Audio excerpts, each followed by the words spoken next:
नमस्कार।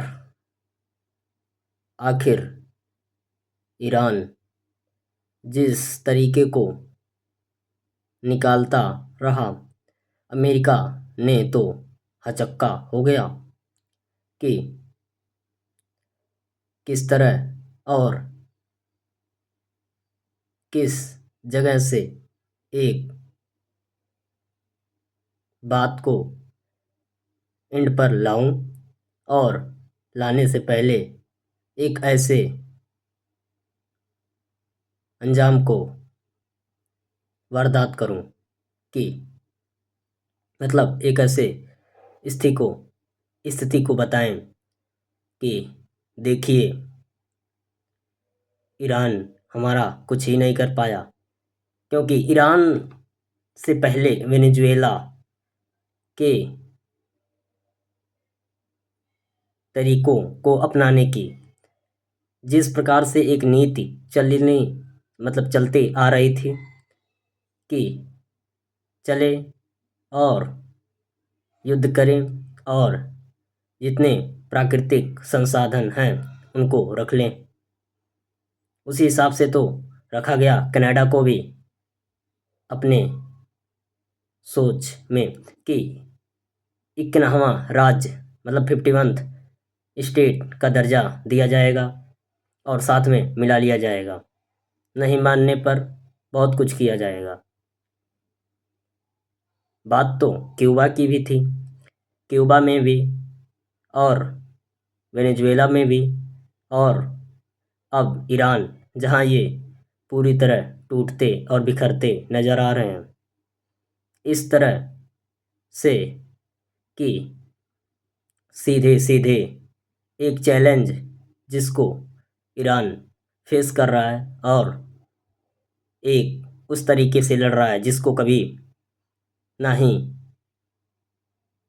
इनकी कभी इंटेलिजेंस एजेंसी ने आगाह किया या इजराइल की इंटेलिजेंस एजेंसी मोसाद ने आगाह किया, क्योंकि हर तरीकों को अपनाकर और अपनी स्थिति को राजनीतिक मुद्दा लगाकर जिस तरह यूथ को अपने देश के यूथ को और अन्य लोगों को समर्थित किया है, वो इस तरह कि जनाजे में जब सुपुर्द खाक में मिले तो सुपुर्द खाक हुआ अली खामनेई का, तो वहाँ जितने दिखे वो एक भीड़ ही नहीं, काफ़ी बहुत बड़ा मैसेज भी था कि आप कुछ भी कर लो, ये जनता और ये विश्वास आप कभी हटा नहीं पाओगे, क्योंकि एक तरीका जो इजराइल लेकर आया था उससे तो वो कम ही निकला।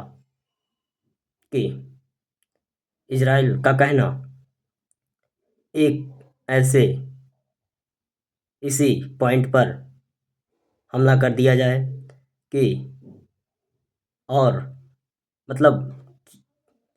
हमला करके एक से पैसा ले लिया जाए, लेकिन अली खामनेई के मौत के बाद एक उलझा हुआ गेम जिसमें अमेरिका और इजराइल सीधे सीधे फंस चुके हैं। फंसने के बाद जिस तरह का स्थिति आई, वो धीरे धीरे इस मुकाम तक पहुंच गई कि अमेरिका और वेस्टर्न देश हर देश को दो गुट में रखना चाहते हैं। ये स्थिति भी उनकी ढहती दिख रही है, दो गुट में रखना चाहते हैं। ईरान साफ साफ मैसेज एक देता रहा कि ये जो दो गुट की आपकी पॉलिसी है, हर देश में बंटवारे की पॉलिसी है और उसमें से जो मजबूत पक्ष होता है उसको आप अपना लेते हो, बस वो उस देश का समाजवाद का पोषक ना रहे, और उसको लेकर आप उस देश में चाहे जो कराते हैं और अपना नियम और कायदा लगा के एक अलग चाल की राय को समर्थित करते हैं। यानी ईरान ने इनके जिस स्ट्रेटजिक पॉइंट पे हमला किया और जिस तरह वो चल रहा है, आए दिन एक नए नए खुलासे कि ईरान जंग के दौरान रक्षा प्रोडक्शन मतलब डिफेंस प्रोडक्शन काफ़ी बढ़ा लिया है। ऐसा कहा जा रहा है कि उसके ड्रोन 3 गुना मतलब और भी ड्रोन को लेकर और भी रक्षा उपकरण जो हैं उनको 3 गुना बढ़ा है। और इसमें और इसका अल्टीमेट अमेरिका के पास तो सोचा, लेकिन सीरिया में भी ईरान जिस तरह से धमकी दिया, तो सीरिया के प्रधानमंत्री भी किसी खतरे से बच नहीं पाएंगे। ईरान ने स्ट्रेट ऑफ हार्मुज में एक और जहाज पर हमला भी किया। ईरान ने दावा किया कि साथ में कहने से चूका नहीं कि यूएस और इजराइल के हमले जारी रहें तो ईरान का जवाब पहले से कई ज़्यादा विनाशकारी होगा। यानी 6-7 जुलाई का जो शिप पर हमला हुआ वो ईरान ने इस तर्ज पे किया कि आप पार कर रहे थे जब हमने मना किया था। तो उसके बाद जो अमेरिका ने काफ़ी बड़ा हमला किया और इस हमले में ईरान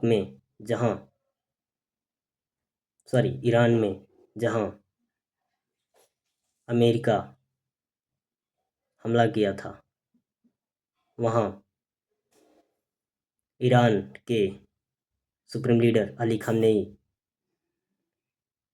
मतलब पूर्व सुप्रीम लीडर अली खamenei का सुपुर्दे खाक किया जा रहा था। और इसमें भी कोई एक ऐसा तरीका जिसमें ईरान एक अलग से कोई प्लान तो बनाया नहीं, जिसकी गलती उसी को अल्टीमेटम देता रहा और उस पे मारता रहा। और इसी साथ जो अमेरिका के एक बहुत बड़े प्रो वेस्टर्न सपोर्टर यानी इजराइल को भी रखा जाए उसमें, और भी कोई देश जैसे कि अमेरिका सीनेटर लिंडसे ग्राहम की मौत में तेहरान टाइम्स ने तो काफ़ी खुशी मनाया। लंबे समय से यूक्रेन के समर्थक मतलब मुख्य समर्थक भी रहे। कौन? लेडी जी मतलब लिंडसे ग्राहम। सेविंग यूक्रेन का नारा भी इनका लगा। यूक्रेन के लिए अमेरिकी सैन्य और आर्थिक सहायता, रूस पर कड़े प्रतिबंध। कुछ दिन ट्रम्प के आलोचक भी रहे, बाद में बहुत कट्टर समर्थक भी बने। नया रिपोर्ट बताता है कि यूक्रेन का सहायता पैकेज के लिए लॉबिंग, रूस पर नए प्रतिबंधों के प्रयास लिंडसे ग्राहम का ही हाथ था। यूरोपीय सहयोगियों का समन्वय भी। लेकिन इनके जाने से क्या अमेरिका की पॉलिसी पर या अमेरिका के राजनीति पर कोई फर्क ऐसा वैसे तो कोई दिखता नहीं, क्योंकि अमेरिका विदेश नीति केवल एक सीनेटर से तय नहीं होता। अंतिम निर्णय राष्ट्रपति सुरक्षा टीम और कांग्रेस के सामूहिक प्रभाव से बनता है। ईरान में जिस प्रकार से खुशी हुई, उस खुशी में बाकी अन्य समर्थित मतलब यूएस समर्थित नेताओं के जितने मरने से पहले एक पहली खुशी यही बताया गया कि 2026 के युद्ध में ट्रंप का खुला समर्थक था इनका। ईरान रेजिम चेंज की खुली वकालत थी, प्रतिबंध और दबाव की राजनीति थी। ईरान पर सैन्य के बड़े बड़े समर्थक भी रहे और इससे भी बड़े कि ईरानी मीडिया ने अब तो साफ ही कह दिया कि न्यूज के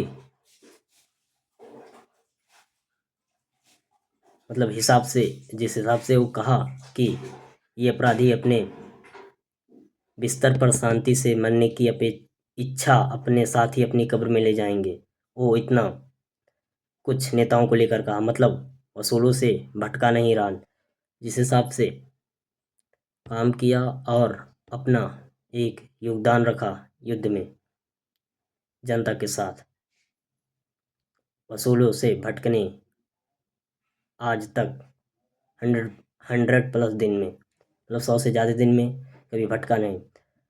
लिस्ट में कौन कौन है? अमेरिकी राष्ट्रपति, इजरायली PM, British PM Keir Starmer, France के राष्ट्रपति Emmanuel Macron, Italy PM Giorgia Meloni और जर्मन चांसलर फ्रेडरिक मर्ज का नाम है। अगर इसमें एक दो नेताओं का नाम ले लिया जाए तो इससे हमारे देश के भी कुछ नेता बहुत ज़्यादा रहते थे साथ। क्या उसमें भी वेस्टर्न का हाथ था कि आप भी मिल जाइए और एक नए दुश्मन की तलाश आज से नहीं, बहुत पहले से हो ही गई है। बस उसमें आप भी थोड़ा सहयोग कर दीजिए और बाकी रास्ता तो हम साफ ही कर देंगे। बट दोनों नीति गड़बड़ाती दिखी। इसमें आरोप लगाए कि हम लोग की निंदा करने में नाकाम रहे, साथ ही मतलब आप जब हमला हो रहा था तो आप नाकाम भी रहे। अमेरिकी सैन्य विमानों को अपने हवाई क्षेत्र से गुजरने की इजाज़त देकर भी वे अपने शामिल में थे। मतलब जिस समय युद्ध हो रहा था आप हमले के लिए सैन्य विमानों को गुजरने के लिए आवाजाही भी कर रहे थे यूएस के।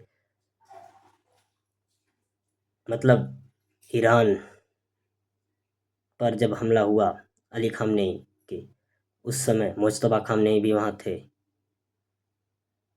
उन पर भी काफ़ी बड़ा हमला हुआ। ईरान बोला अमेरिका की मदद करने वाले देश को निशाना बनाया जाएगा, चाहे वो कहीं और किसी हालत में हो। आने वाले दिनों में तो एक दिन ना एक दिन निशाने पर आएंगे ही, क्योंकि वो इस हिसाब से चल रहे हैं, किसी ना किसी दिन तो एक थ्रेट बन के उभरेंगे। बहुत बहुत धन्यवाद।